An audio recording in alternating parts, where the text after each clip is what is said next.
This is East Asia Tonight. Good Wednesday evening. I'm Otelli Edwards. Tonight's top stories from East Asia. China launches an intercontinental ballistic missile into the Pacific Ocean, the first in decades. Well, Japan says Beijing gave no warning, while New Zealand calls it unwelcome and concerning. Now, in the lead up to Japan's LDP leadership race to replace Prime Minister Fumio Kishida, we spotlight this former defense minister making his fifth attempt at the top job. And the parent company of Calvin Klein and Tommy Hilfiger in danger of being blacklisted by China as Beijing investigates its boycott of Xinjiang cotton. And Hong Kong reclaims its spot as Asia's top financial center, knocking Singapore back to second place.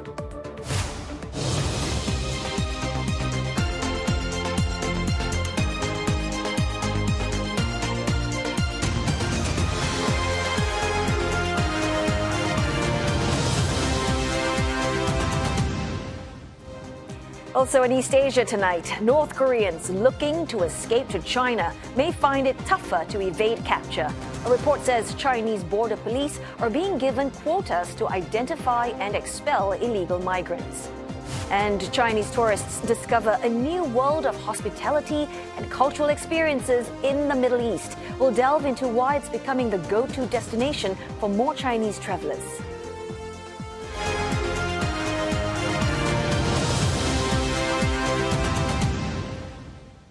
China's launch of an intercontinental ballistic missile into the Pacific Ocean has stirred unease in the region. Japan says it was not informed of the test and that China's lack of transparency about its military buildup is a serious concern. Well, New Zealand called the launch an unwelcome and concerning development. Well, the test this morning is the first publicized launch in decades. 此次导弹发射是年度军事训练例行性安排。 符合国际法和国际惯例，不针对任何特定国家和目标。 The Defense Ministry says the ICBM was carrying a dummy warhead, and the launch effectively tested the performance of its weapons and equipment. It did not announce the exact path of the missile or where it fell in the Pacific Ocean. Now, an ICBM typically has a range greater than 5,500 kilometers and is designed to carry nuclear warheads. China's latest ICBM is known to be a DF-41, which has an operational range of up to 15,000 kilometers. Analysts say that it is rare for China to fire long-range missiles into the sea, as it prefers to test them unannounced in isolated provinces. Well, the Pentagon reported last year that China was developing its nuclear arsenal more quickly than anticipated. It says Beijing possessed more than 500 operational nuclear warheads as of mid last year, and it is expected to double that by 2030. A report also says that China has the third largest nuclear stockpile, behind the US and Russia. Well, CNA's Olivia Seong, she joins us now with more from Beijing. Olivia, first up, what else do we know about this launch and just how significant is it? I'll tell you, it is significant because of how rare it is. Some local reports saying that it's even unprecedented.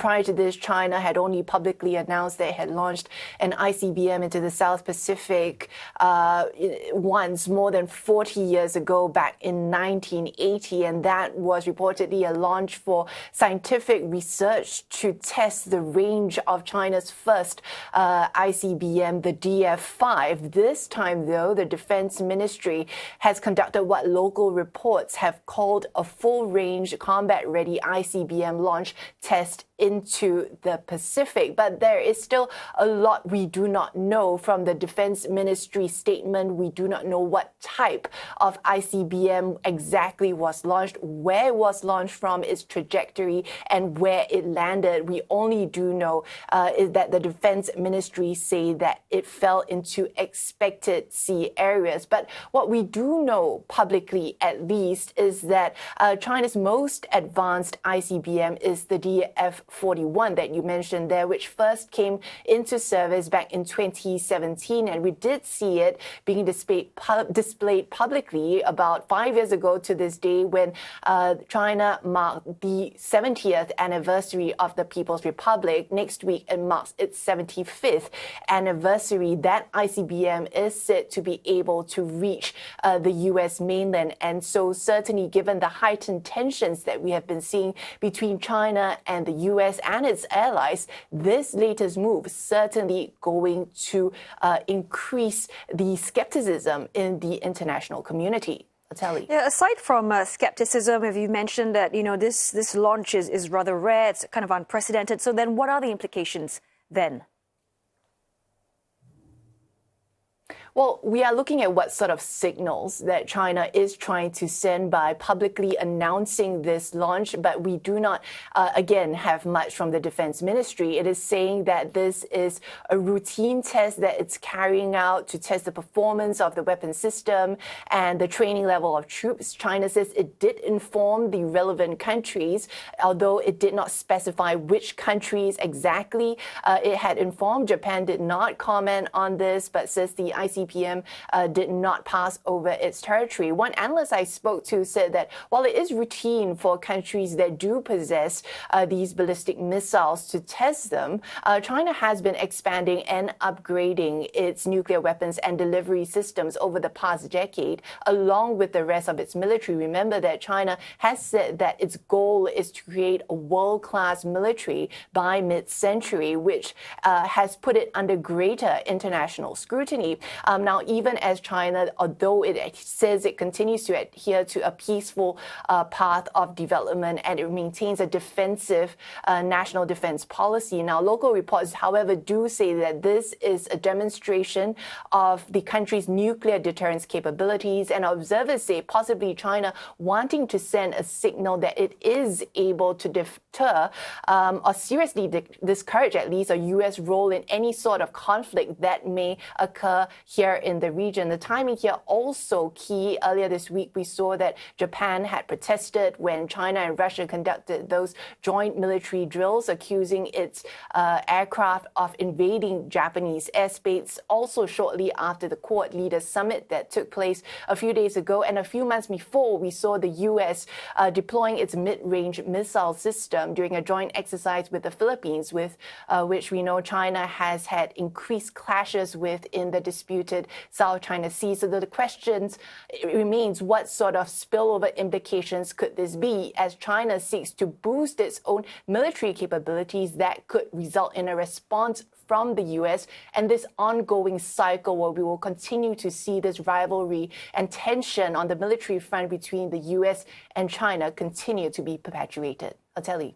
Hey, many thanks for that report. CNA's Olivia Seong speaking to us live from Beijing. In other news, Japanese citizens are divided on who should succeed Prime Minister Fumio Kishida, who will step down after the ruling party holds its leadership election on Friday.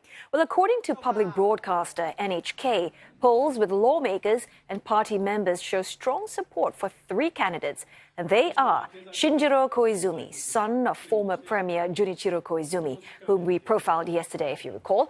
And representing the LDP's right wing, there is Economic Security Minister Sanee Takachi, who will be the first woman to lead the country if elected.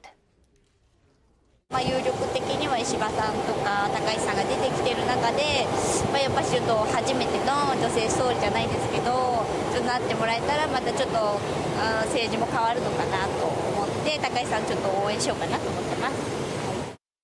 Well, as you heard there, the other hot favorite is former Defense Minister Shigeru Ishiba. And Mito Ishida explains the chances of a breakthrough for this veteran politician. Shigeru Ishiba is hoping the fifth time's the charm as the 67-year-old gets ready for yet another race for the top job of the ruling Liberal Democratic Party. 自分の38年の政治生活の集大成と位置づけ、最後の戦いとして全身全霊をもって挑んでまいります。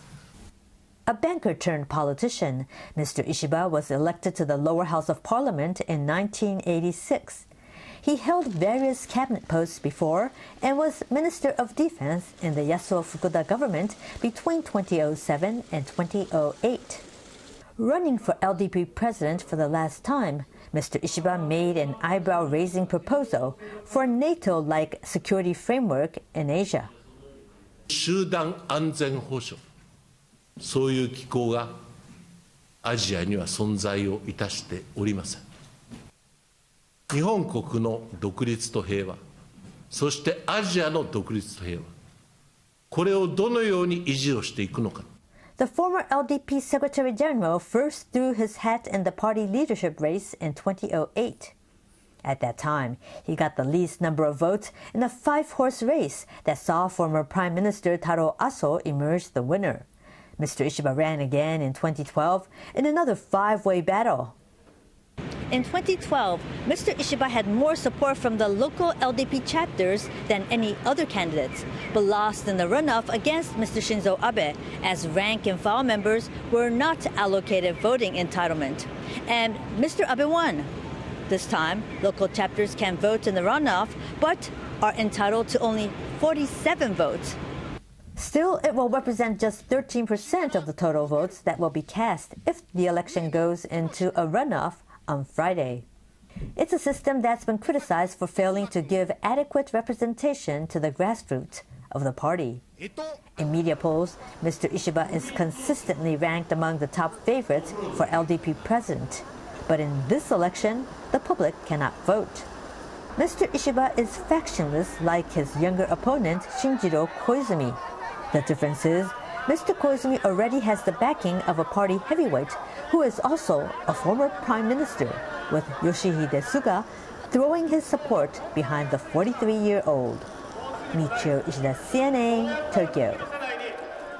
All right, for more, let's chat with Mito Ishida, joining us live from Tokyo. So, Mitch, we know that Mr. Ishiba, he's been, one of the most popular LDP politicians, but he also didn't land the top job so many of the times previously. So how is it going to be different this time round? Well, the well-known reason why he didn't land the job is he's not so popular among Diet members. One, he doesn't belong to a faction. Analysts say he doesn't go out to socialize or go out for drinks, which is crucial in the Japanese society to befriend people. He also soured relations with then Prime Minister Taro Aso.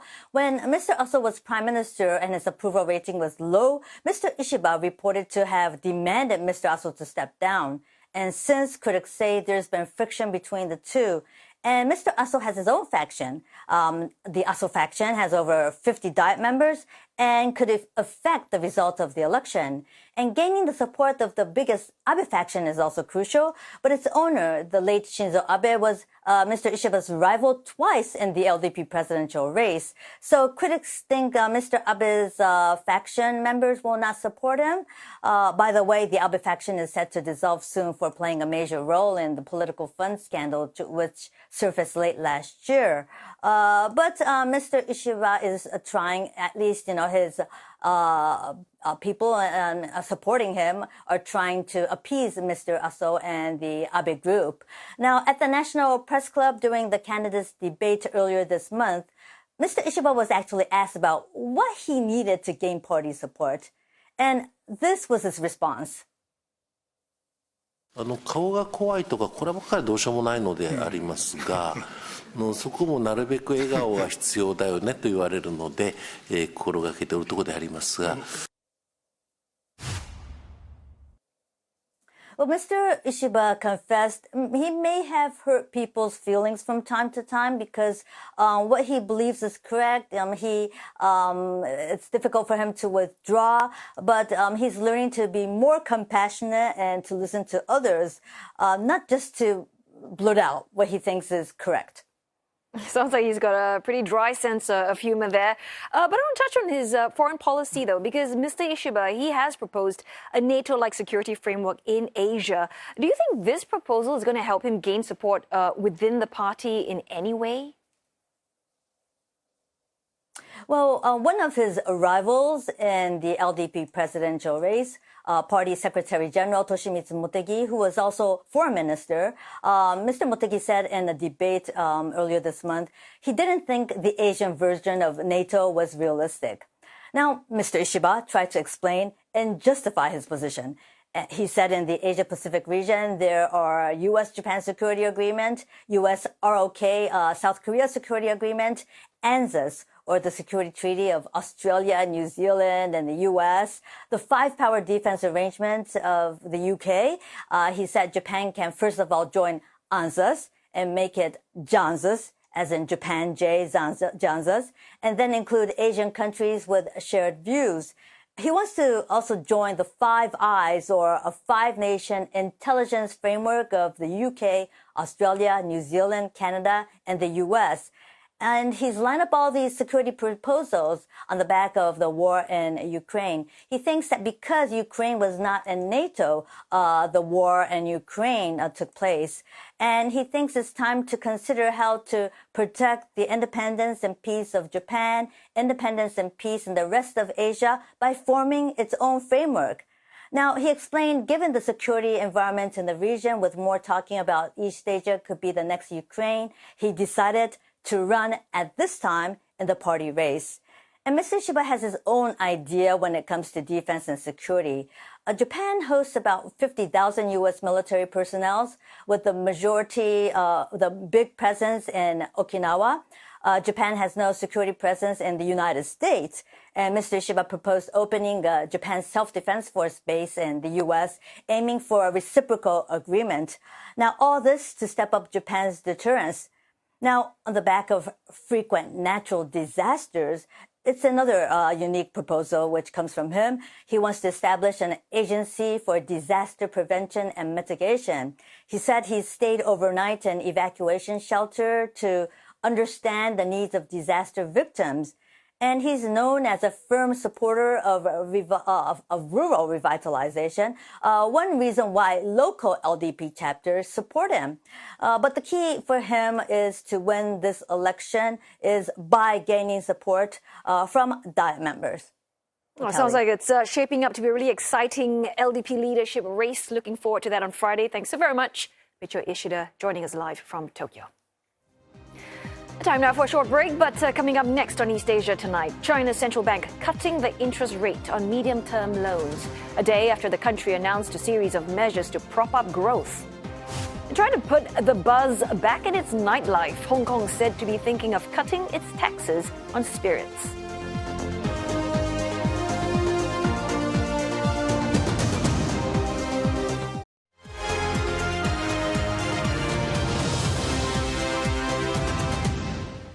Hello again. Good to have your company on East Asia Tonight this Wednesday. It is now time for business news with Roland Lim. And Roland, it looks like Hong Kong once again top financial hub in Asia. Sounds that way. A survey shows that Hong Kong has reclaimed the coveted top spot at Singapore's expense. Now, Hong Kong is Asia's top financial center for the first time in 2 years. The boost comes on the back of the revival in new listings following the expansion of the Stock Connect scheme with China in April. The Global Financial Centers Index shows Hong Kong coming in third out of 121 cities after being ranked highly in many areas, including business environment, fintech, and wealth management. Now, New York and London command the top two places, with Singapore and San Francisco ranked fourth and fifth, respectively. The index is compiled by researchers Z Yen Partners and the China Development Institute. The latest findings is a relief for Hong Kong, whose finance sector was battered by pandemic restrictions that prompted many to leave the city. Hong Kong lost the top spot in Asia to Singapore in the 2022 ranking after the Lion City relaxed travel restrictions in April that year. Staying in Hong Kong, the city is reportedly planning to lower taxes on spirits. It's in an effort to revive the status as the destination for nightlife, dining, and shopping. According to a Bloomberg report, the cut is expected to be one of the highlights of Hong Kong Chief Executive John Lee's policy address in mid-October. Now, liquor that has an alcohol content of more than 30% currently attracts a duty equivalent to 100% of its value in Hong Kong. That's among the highest in the world. One approach the government is reportedly considering is a tiered system whereby more expensive spirits would be taxed less. If implemented, the move would mark Hong Kong's latest efforts to rekindle sales for restaurants, bars, and retailers. But they've all been struggling with fewer tourists post-COVID. There's also been a slowdown in domestic spending amid the lackluster property and financial markets. The planned tax cuts also reflects Hong Kong's ambition to become a center for spirits trade. The industry is estimated to have contributed $730 billion to the global economy back in 2022. China's central bank has lowered the borrowing cost of its medium-term loans a day after the country unveiled a raft of new measures aimed at boosting its ailing economy. The People's Bank of China lowered its one-year policy loan rate by 30 basis points to a record low of 2% from 2.3%. Now, this is the second cut to the MLF in about 3 months. The move is consistent with broad policy easing measures announced yesterday, which include steps to increase consumer lending, as well as lowering short-term and mortgage rates.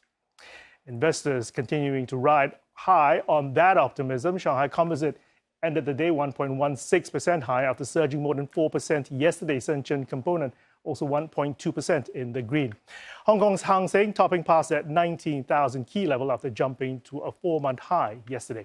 And the blue chip CSI 300 index, well, that ended the day 1.6% in the green after clocking its best day in more than 4 years.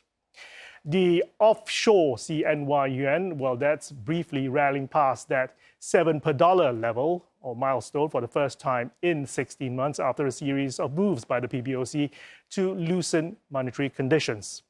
As for the CNY onshore, well, it finished the day at 7.022 to $1. Zooming in on shares of China's biggest delivery platform, Meituan, after it announced that it had raised $2.5 billion in dollar bonds. Now, it's the country's first debt issuance in the offshore tech sector this year. Meituan shares ending the day 1% higher in Hong Kong, 141.30 per piece. The U.S. is scrutinizing Chinese investments in American startups as the tech war rages on. The FBI is reportedly investigating a U.S. venture capital fund that used Chinese money. The Financial Times says the Bureau is probing whether Hone Capital, which has become one of Silicon Valley's most prolific early investors, may have allowed Beijing to obtain trade secrets of tech startups. California-based Hone Capital launched in 2015 with $115 million of initial capital from a Chinese private equity group. It has invested in some 360 U.S. tech startups in less than 3 years. These included stakes in driverless car maker Cruise, payments group Stripe, and aerospace engineer Boom. According to the Financial Times, the FBI is examining whether Hone Capital accessed information about the technology, finances, or clients of startups for the benefit of its Beijing-based owner or Chinese authorities. The probe comes as heightened geopolitical tensions between the U.S. and China have rattled Silicon Valley's venture industry, which had for years welcomed Chinese investment. Growth this year in developing Asia is on track to be slightly stronger than previously forecast on the back of easing price pressures and robust trade. The Asian Development Board, or ADB, GDP in the region growing 5% this year, slightly faster than the 4.9% it projected in April.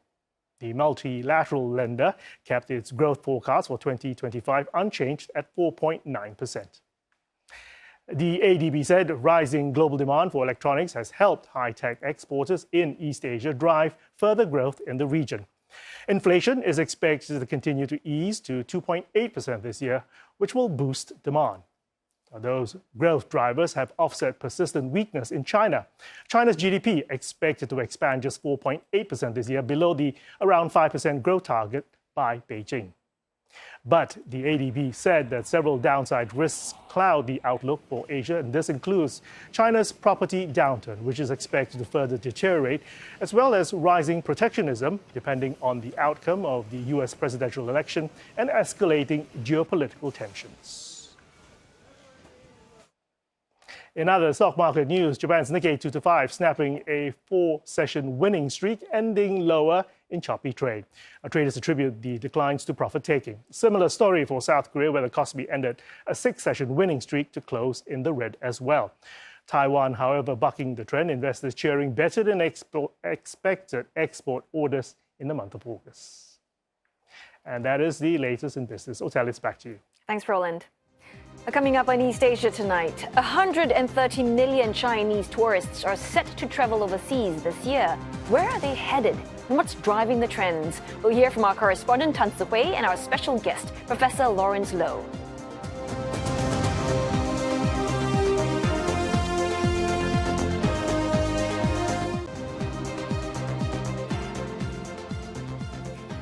China conducts a test launch of an intercontinental ballistic missile, firing it into the Pacific Ocean in a rare trial not seen in decades. The parent company of Calvin Klein and Tommy Hilfiger in danger of being blacklisted by China as Beijing investigates its boycott of Xinjiang cotton. And Hong Kong reclaims its spot as Asia's top financial center, knocking Singapore back to second place. 130 million Chinese tourists are expected to travel abroad this year. While outbound travel recovery is still lagging compared to pre-pandemic levels, a lot of those who do are heading to an unexpected region, the Middle East. Well, CNA's Tan Sihui takes a look at the latest trend in travel to find out what makes Chinese tourists tick. Early this year, 38-year-old Liang Xuemin visited Palm Jumeirah and Burj Khalifa, iconic places in Dubai of the UAE. During her 6 days there, Ms. Liang was pleasantly surprised by the Emiratis' hospitality catered to the Chinese market. For instance, the Burj Khalifa displayed Chinese New Year messages on its facade. She and her family decided to spend their Spring Festival holidays in Dubai after realizing flight tickets were 2 times cheaper than flights to Hainan Island. 因为春节海南是中国一个非常火爆的一个地方，所以我们看当时往返的机票就是要5、6千的样子。然后当时看到了去迪拜，它是从北京直接飞过去，然后往返机票就2800多，当时就觉得真的是太划算了，不去就感觉有一点亏。第二个呢，就是我们觉得迪拜当时也是国家也在宣传，然后它的这些签证政策是非常好的，就不需要去办签证，所以就非常方便。Ms. Liang is one of 290,000 Chinese tourists who visited Dubai in the first 4 months of this year. That's more than 100% increase compared to the same period last year, and that number is expected to grow as the city hopes to attract more Chinese tourists. With 88 weekly flights to 14 Chinese cities, Dubai's leaders say there's more potential for growth. But it's not just Dubai that Chinese visitors are flocking to. Places like Riyadh, Doha, and Istanbul are getting their fair share of Chinese tourists. What we're seeing is this shift from pure shopping, if you may, into hey, I want to experience life. I want to try different things. So this cultural and artistic appeal is actually happening right now. We're seeing that, that's the desire of people going. And we're seeing younger population going too. Others say it's part of China's growing business ties with the Middle East, offering visa-free access and more flight routes to the region. It's part of China's foreign policy, I think, in a way that they are representative of what the Chinese want to be seen as. They want to travel, they want to showcase their people and to show that China is still relevant, very much so, despite what happened during COVID. As the trend to visit the Middle East continues to grow, experts say countries still need to upgrade services to better receive the influx of Chinese tourists. So having language support, having some kind of assistance to help them to really tailor their experience so that they can manage to do things in the local fashion, guided tours, help them to handle the payment in the right way. Meanwhile, Ms. Liang says she and her niece are looking forward to visiting more Arab countries, especially after seeing her friends post their visits online. 还是比较想要去体验不同的风土人情。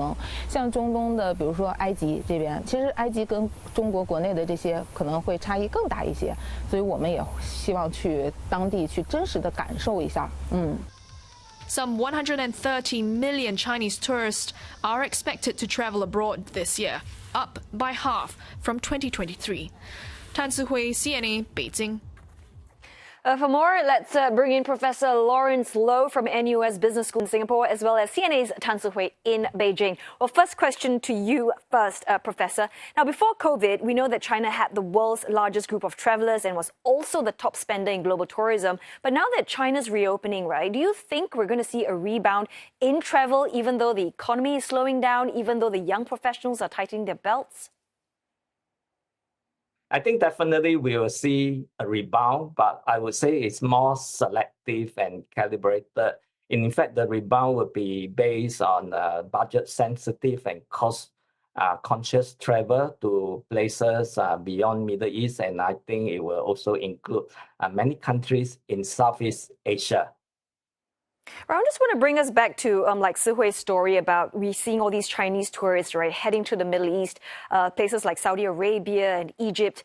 So beyond, trying to appreciate the rich culture and heritage, do you think, right, Professor, this growing tourism could actually strengthen China's relationship with the region in ways that perhaps we might not expect?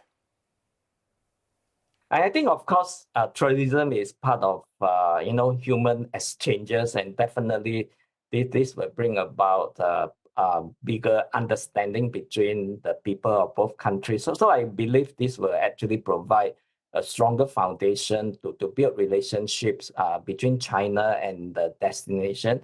And now we can see there's actually a big trend going on in Middle East now, I think for very good reasons as well. The place is attractive. In fact, it's actually quite ironical that sometimes to fly to Middle East country is cheaper than actually flying to certain places within China. Yeah, always helps when, fares are cheap. Everybody likes to snap up a good bargain. Sihui, so I want to talk about how Golden Week, right, is just around the corner from October 1st to 7th. We're seeing these fascinating shifts in terms of Chinese travel trends. And there are all these very popular travel booking platforms and sites like, Ma Fengwo, Dragon Trail, and they're all pointing to the fact that, we have a more culturally driven, digitally savvy travelers. So how do you think all of these factors influence where Chinese citizens, are choosing to go, and what might this mean for global tourism? I think the pandemic really changed the way these Chinese travelers want to go around the world, because they're really looking at convenience. So one of them is accessibility. They're looking at visa-free access. So 23 mutual visa-free access countries. So places like in the Southeast Asian region, Singapore, Malaysia, Thailand, they stand to benefit from these visa-free access. So a lot of Chinese travelers are flocking to these places. And so even the Middle East, many of these countries also offer visa-free access. And so that's why they're all heading there. And also we're all looking at a trend of Chinese people looking at social media. That's a key resource when they want to choose where they want to go.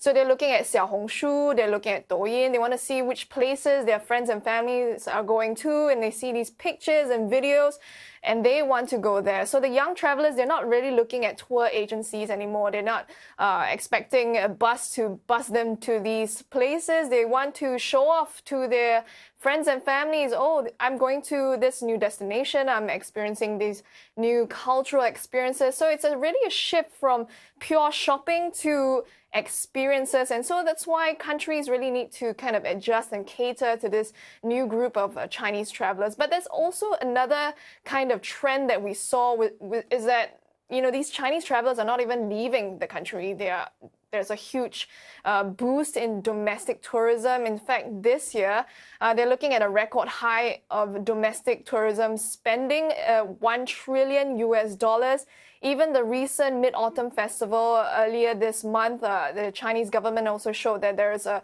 really huge boost in Chinese travelers. There's about 107 million travel passenger trips that was booked during the holiday. So there's a huge domestic tourism influx. And I just want to ask Professor Lawrence on his take about whether this domestic tourism, is it sustainable? Is it going to significantly contribute to the Chinese economy?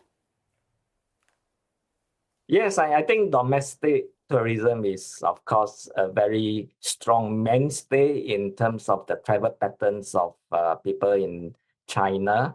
In fact, it's a boost beyond just the travel industry. It is also contributing to the hospitality industry. It's contributing to the food and beverage industry. And I think in terms of economic impact, we are seeing a lot of other spillover or even multiplier effect in sense that there will be more jobs being created, and some of the spending of the people who work in the industry might actually spill over to other sectors. So I think in total we are going to see a whole of country boosting in terms of the economy, and I think that this feedback again to the tourism demand because more people will be able to afford more. So you can see actually a virtuous cycle going on to actually reinforce travel patterns domestically and of course internationally as well. So, Professor, I mean, affordability, that's one thing, right? But we're also noticing that Chinese travelers, they're more sophisticated now, they're more savvy. Do you think that at some point they're going to prioritize the planet over pricing, for instance? I guess what I'm trying to say is, how do you think sustainability will shape the Chinese travelers' choices, and what does this mean for the future of tourism as well? I think sustainability is something quite emerging among travelers from China. It is something new, and I don't think there's really a big pickup yet. But having said that, I think increasingly you can see the more trendy, the more responsible travelers from China. They actually are now more sustainable in terms of their travel destination. In fact, you can even see them doing eco-tourism. And I think this actually gives them a lot of bragging rights on social media platform like WeChat. When they go and travel sustainably, they like to actually post many of these pictures, and they get many likes and they become popular. So I think through social media, I think that this will actually further increase some of the travelers being more responsible in their travel habits. Very interesting. Social media has really, transformed travel trends and all of that.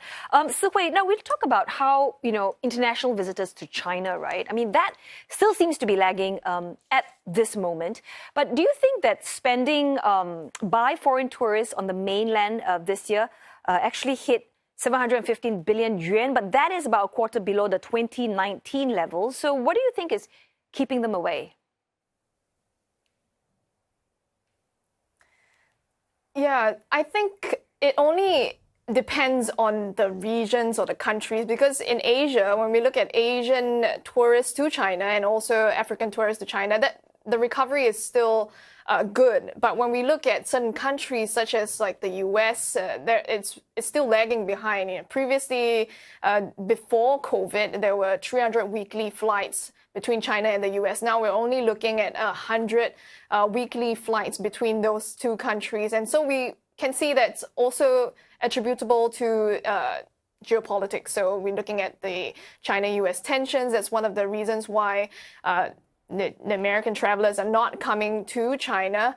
So overall, these are some of the factors. I think with the ongoing wars, the Middle East, I think that really hampers any of these kind of travel and affects travelers from coming into China as well.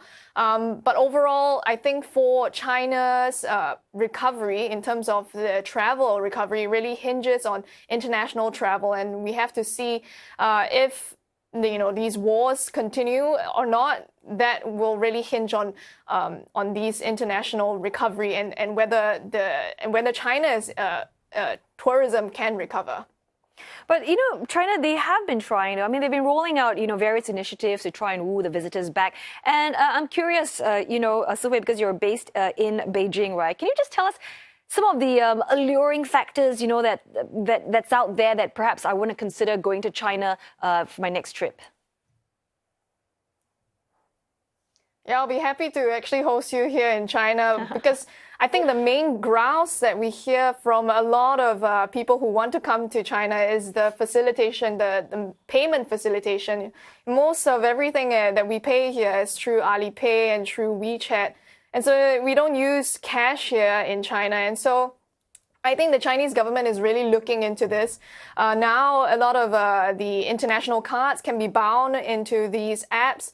And also just 2 weeks ago, Beijing has become the first city where visitors from overseas, they can use their international cards like MasterCard and Visa to really tap and go into these metro stations.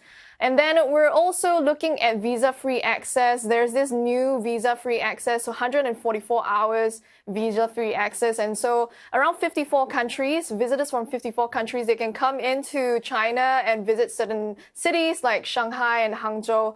And then they leave after 144 hours. And so that has really greatly contributed to international tourists coming into China.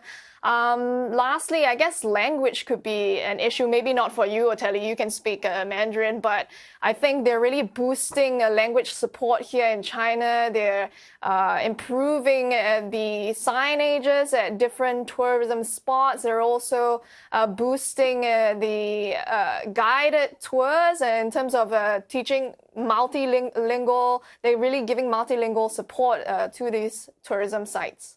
Oh, so if you're going to be hosting me, I suppose I don't need to bring any of my credit cards with me when I visit you. One final question for our guest, Professor. I'm just curious to know, to what extent do you think China's tourism expansion serves as a tool for soft power diplomacy? I think definitely, if you look at China development now, especially their influence and impact of the world, I can say that the consumer is king. In fact, even if we are not dealing with the governments or any other agencies, many international businesses will actually respect the China consumer very much because they have spending power, not only individually, but as in terms of volume. So just in the same way, travelers from China will be very critical. And so I would say many countries will actually be more sensitive and careful in terms of their broad interaction with the country, because I think tourism is definitely something that will bring income to any country. And all the more, if tourists come, they usually bring along business, because now you see an integration of business and leisure, and there's a new English word called this, which is called bleisure. So I think bleisure will be the new weapon that China can use for other countries. Well, thanks for teaching me a new word, bleisure. Professor Lawrence Loh, Director of the Center for Governance and Sustainability, NUS Business School, and also CNA's Tan Tzu-Hui. See you next in Beijing. Thanks very much for that. Now, for more on how China is charting its new path of modernization as it marks the 75th founding anniversary of the People's Republic, CNA correspondent China's New Frontiers premieres tonight at 7:30 Singapore, Hong Kong time. And you can also watch it on CNA.Asia or on YouTube. Right, time now to go for another short break, but coming up next, China reportedly cracking down on North Korean defectors using old-fashioned boat patrols as well as smart facial recognition cameras.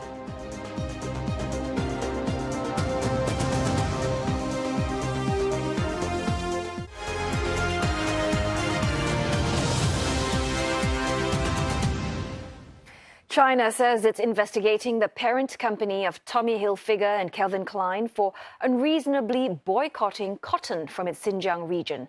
China's Commerce Ministry says the boycott by U.S. fashion group PVH Corp is without a factual basis and damages the interests of Chinese enterprises. The ministry gave PVH PVH 30 days to respond to its charge that it had discriminated against Xinjiang-related products. If it fails, PVH may end up on China's unreliable entity list, and that could ban the firm from any more trade with Beijing. Meantime, PVH says on its website that it follows the laws and regulations under the Uyghur Forced Labor Prevention Act. Washington enacted this law back in 2021 to prohibit American entities from funding alleged forced labor among ethnic minorities in Xinjiang. China has also been accused of holding Muslim Uyghurs in detention camps from 2017, but it denies any abuse, saying it had only taken measures to combat terrorism or separatist movements. The United States has announced a new finance network with its allies in a mineral security partnership in an effort to break China's hold on supplies of critical minerals. The network aims to overcome investment shortfalls that have hindered the development of mineral supply chains outside of China. U.S. Deputy Secretary of State Kurt Campbell noted that some nickel mines in Australia have closed, caused by low prices attributed to Chinese-backed producers in Indonesia cornering the market. And this presents a challenge, as nickel and other minerals are widely used in modern manufacturing and in green technology. Mr. Campbell said that leaders of Quad nations discussed ways to build alternative supply chains when they met over the weekend. The new finance network will coordinate the work of governments, finance institutions, and public investment funds to collectively finance and de-risk projects. The Minerals Security Partnership was initially established between the U.S., the EU, and 13 other countries in 2022. The Chinese border police are reportedly widening its surveillance of North Korean defectors, making it harder for them to evade capture. Reuters news agency says that authorities in China's northeast have been given quotas to identify and expel undocumented migrants. These videos are set to show a North Korean defector's journey across multiple borders. Shin Ju-ye's face and others have been blurred to protect their identities. She described an escape that took her through Vietnam, Laos and Thailand. Reuters could not independently verify it. She first fled North Korea in the 1990s, settling in China. But during the pandemic, Shin said village officials began ordering North Koreans to register their biometric information with police. 이거 질문에 놔드리고 언니 근데 한 가지요. 그때 백신도 맞고 뭐 코로나 이것도 하고 이러니까 좋은데 언니 한 가지 장점이 있다. 단점이 있다. 그거는 이제 우리가 북조선에서 북한 사람들 몽땅 잡아서 내보내 주셔야 할 때는 그저 고기 그물망이지. 그렇죠. 그저 저도 그랬어. 딱 잡아만 당기면 거기 다 있으니까 그저 다 잡혀서 북송돼야 되거든요. Shin did not register and instead hatched a plan to leave China. She arrived in South Korea in 2023. Her account, which Reuters could not independently verify, comes amid a push for broader surveillance of North Korean defectors in China that is ultimately making it harder for them to evade capture. This is the border between North Korea and China, a frontier that is about 1,400 kilometers long. Reuters reviewed more than 100 publicly available government documents that outlined spending on border surveillance and infrastructure. They revealed that China has implemented new deportation centers, hundreds of smart facial recognition cameras, and extra boat patrols. And border police in China's northeast have been given quotas to identify and expel undocumented migrants. That's according to previously undisclosed official documents and a dozen people familiar with the matter. The documents don't explicitly say North Koreans are the targets, but the measures in the documents focus on areas that border North Korea. Reuters found little evidence of similar actions at China's other borders, except its porous frontier with Myanmar, where China has been tackling organized crime and recently opened a deportation center. The authorities for China's border police and immigration agency did not respond to Reuters' questions. The Foreign Ministry said China protected, quote, the rights and interests of foreigners in China while lawfully maintaining the order of border entries and exits, and suggested Reuters' reporting was, quote, completely not factual, but did not describe which findings or elements it deemed incorrect. Ethan Hee-seok-shin is a legal analyst with a group in Seoul that monitors deportations called the Transitional Justice Working Group, or TJWG.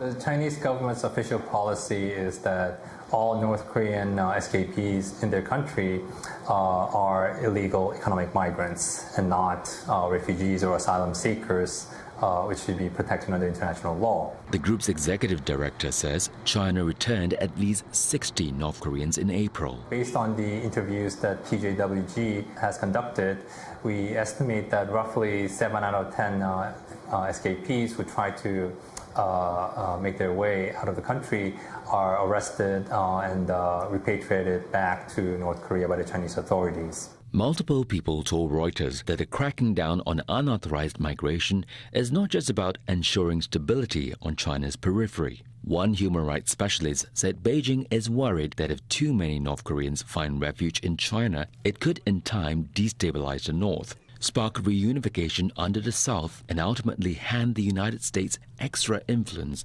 on the peninsula.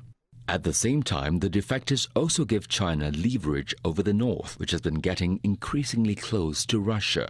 그래서 이 북한에서 넘어오는 탈북자 문제를 중국이 이렇게 이제 통제하고 있으니까 이 부분에 있어서 어떤 북한에게 어떤 이제 중국에게 유익한, 좀 유리한 그런 것을 이제 요구할 수도 있고요. North Korea's embassy in Beijing and its UN missions in Geneva and New York did not respond to questions from Reuters. In a statement, South Korea's foreign ministry said Seoul is making, quote, all-out efforts to prevent China from forcibly repatriating North Korean defectors. And that wraps up East Asia Tonight this Wednesday. Thanks for your company.